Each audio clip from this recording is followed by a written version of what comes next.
think that every single one of us at some point or another comes to the realization that who we thought was a true friend wasn't a friend in any way. And I don't want to say in any way because that's me speaking in absolutes. It's that they just weren't what we thought they were. They weren't who we thought they were. And we feel that all the conversations that we've had, all the experiences that we've shared together didn't have the same meaning for them as they did for us. And the truth is that in any friendship, what you are experiencing, the way that you are experiencing that moment or the conversation or any part of the friendship is actually very unique. And we often think that because we're sharing the same moment, we're speaking about the same thing, we're agreeing and we're saying, yeah, you're right, that we actually are agreeing, that we're actually seeing it through the same lens, through the same perspective. And when we come to the realization that with this specific person, that was in no way the case, it can truly shake your world. It can truly make you feel that the ground under your feet is crumbling, and that this person that meant so much to you, that means so much to you, is in no way who you thought that they were. And what do you do about this? When you have a huge group of friends, some people could think that it's easy to say, oh, this person is fake, so I'm just going to put them out of my inner circle. I'm just going to push them out of my life. But no matter how big your group of friends, that one person that means so much to you, it's not easy to, in any way, to say, oh, you can exit my life. You did this or you said that, just leave. No, because they mean something to you. You're emotionally connected. You've shared your secrets. You've shared your innermost thoughts. You've shared moments. You've shared feelings. And it's not in any way easy to say, go away. I can easily remove this person, this piece of the puzzle of my friends, and it's all okay. Now, a person, a subscriber, wrote a comment and they said, hey, Aliki, when you have a very limited group of friends, you only have 2 friends, 3 friends, what do you do when that one friend is a fake friend? You realize that they are not true. What do you do? Because it's in no way easy to remove them. Yes, even it's difficult when you have a huge group of friends, when you have a very limited number of friends, you could feel that I'm going to be left with no friends, or they could even be your only friend. No matter what, I believe that when you realize that someone isn't true, that they've said something or done something that truly means a lot to you. Because in friendships, we will all say and do things that hurt each other. No matter how careful you are, how much you care about your friend, and how much you know what bothers them and what doesn't bother them, there will come a time that you will hurt one another. There will come a time that you will have different views or different experiences of what's going on. And yes, you'll clash. And this is a part of any human relationship. And that doesn't mean that because that happened, because you disagree or because you had an argument, that you need to push them out of your life. That's not what I'm talking about. I'm talking about when they do something or say something that makes you realize that the whole friendship, that the fundamental part of it, the foundation of it, isn't there. That it's in no way what you're looking for, in no way what you thought. And when the foundation isn't there, and you've been building and holding it up with what you're hoping is the case. What you're hoping is the friendship. What you're hoping is that relationship that the two of you have. And you see that it isn't, and you see that it's just being held up by thin air. Then, yes, you need to come to the conclusion that perhaps they need to move out of my life, or perhaps not fully go out of your life, but no longer be in your inner circle, no longer be in your close group of friends. And you could say, but what happens if I'm left with no friends? I believe that being left with no friends is preferable to having someone toxic close to you, by having someone that's hurting you, that you're pressuring yourself to spend time with, that you're pressuring yourself to be a certain way, to be careful of what you say or what you do, or they're saying and doing things that are hurting you, and you're trying to not feel hurt, to not express what if you are feeling hurt, to not express it. And walking on eggshells, that's not a friendship. So say that you put this aside. You push this person nicely out of your life. Then what happens? You need to search for new friends. You could also take some time being on your own. Take some time to do this introspective work where you look at what happened. You look at that need of yours that made you bring them so close to you. Because if you're fully honest with yourself, you will see that you knew all along that there were things that they were doing or saying that just didn't feel right. They felt off. And perhaps you'd try to express it or you'd keep quiet, but you knew. I do not believe that any of us suddenly is faced with something that we in no way had a gut feeling telling us that, hey, something's going on. I believe that we just, even though we were feeling it, because this has happened to me with again and again with friends, that even though we feel it, even though we know, we kind of say, yes, but they do so many other things and say so many other things that are beautiful, that are wonderful. So I'll just focus on the wonderful things. I'll just focus on the beautiful things. And that's great, as long as what the problem is not the foundation. When it's the foundation, then it's just not there. It's just not worth trying to hold up on your own, because you're doing all the work and you're holding it up on your own.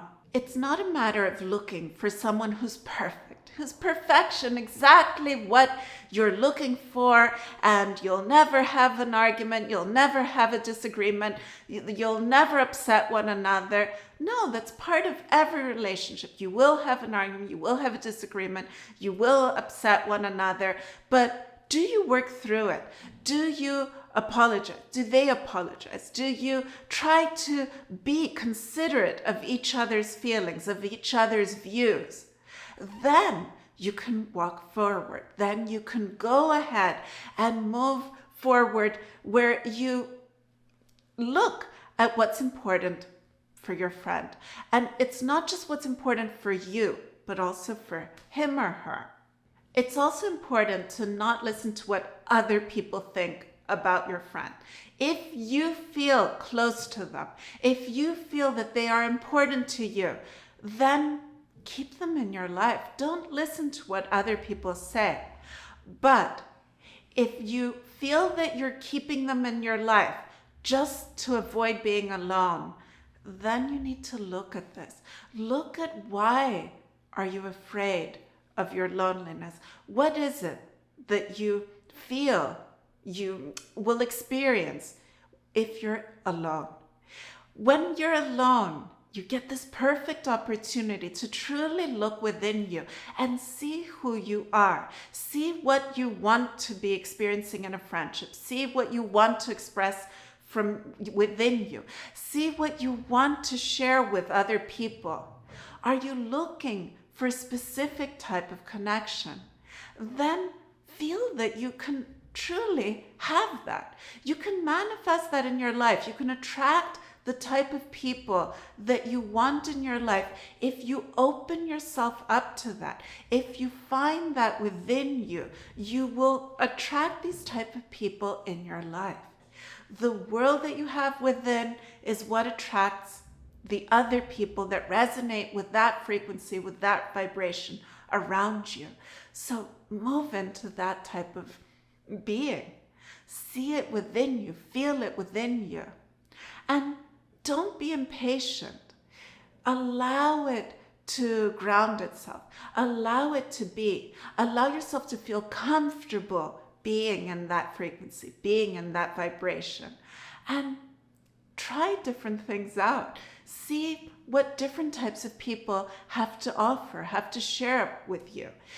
Many times you may notice that you've had a specific type of friend in your life, throughout your life, and you're used to that type of person. And this type of person usually brings the same type of result, the same experience, the same story. It will keep repeating because that's the type of friend that you've been used to up to now. Look at what this type of friend is. Look at what they represent. Look at the personality. Look at your friends that you've had through the years and compare what are the similarities, what was common among all of them. Even though they were each unique, there will be common characteristics. And see, why was I attracted to these characteristics? What was it within me? And that will give you a huge insight into you, into what that energy within you is. And then once you see it, then you can move through it. You can choose to let it go. You can choose to move into the new energy, the new type of friend, the new type of person. And that's who you will attract. You will start to see that, hey, this person, are they the old type of personality or is it the new? And look at it by taking a few steps back. Look at the energy. Energetically, it's also very important to forgive. Forgive the friends that have hurt you. Just forgive them. Imagine yourself standing in front of them and say it out loud. Express, first of all, what they've done to hurt you, what they've said, what it is that's upsetting you, and speak from the heart. Express it all and allow them to speak to you. Do this energetically. If you can't do it by actually facing your friend, do it in your imagination. See them in front of you and have that conversation.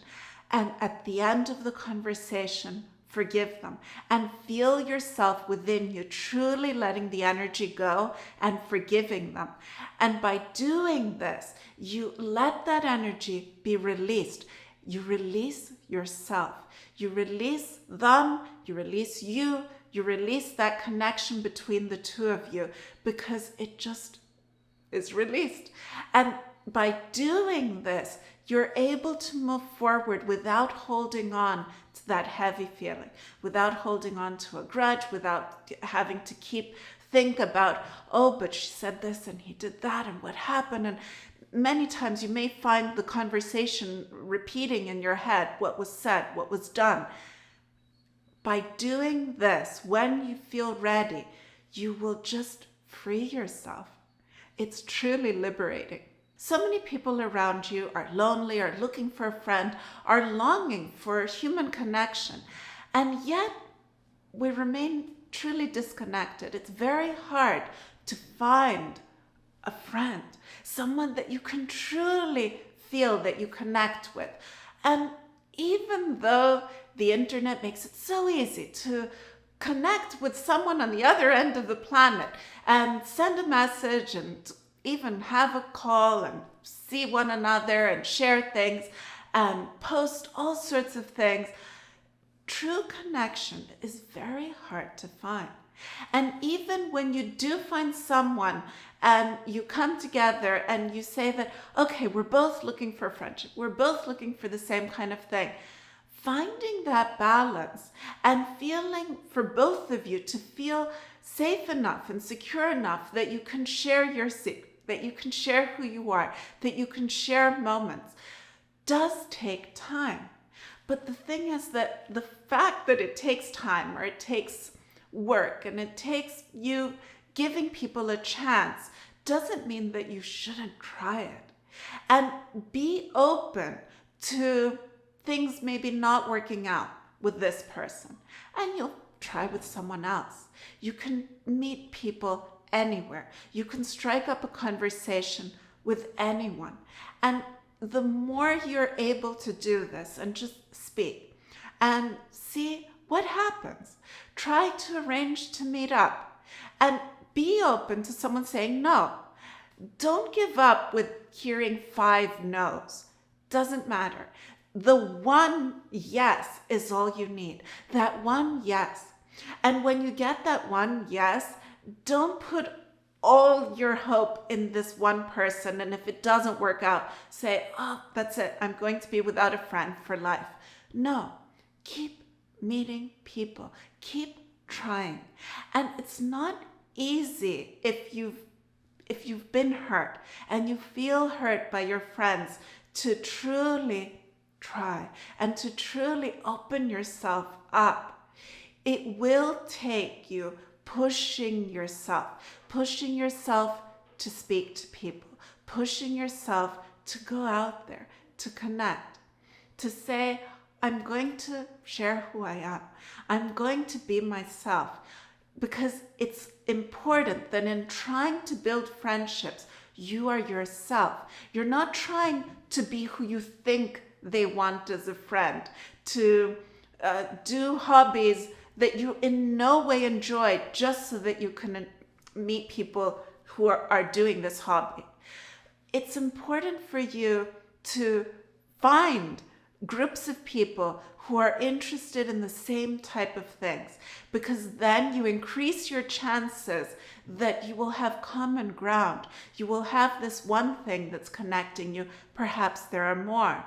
So join groups that do things that you're interested in. If you're interested in photography, join a photography group. If you're interested in book reading, do that. Cycling, do that. Going for walks or hiking or anything.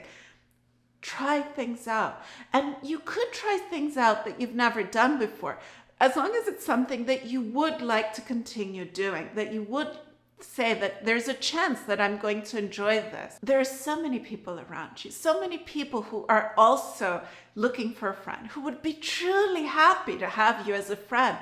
So just be open to that energy, be open to that possibility, and don't be discouraged easily. Keep moving forward and speak to people, smile at people. If you feel that connection with someone, show it. Don't feel that you need to be something extraordinary for someone to be your friend. Don't feel that something's wrong with you because your friends hurt you, because they didn't appreciate you. Very often when you're hurt by people that you truly care about, you may come to the conclusion that something's wrong with me. I'm just not worthy of having a friend. They don't appreciate me, they don't see me, or maybe I'm just not good enough. That's not true. There's someone that will be truly lucky to have you as a friend, and they need you actually in their life. They need your presence, they need your insight, they need the time that they will spend with you, and that's a beautiful thing.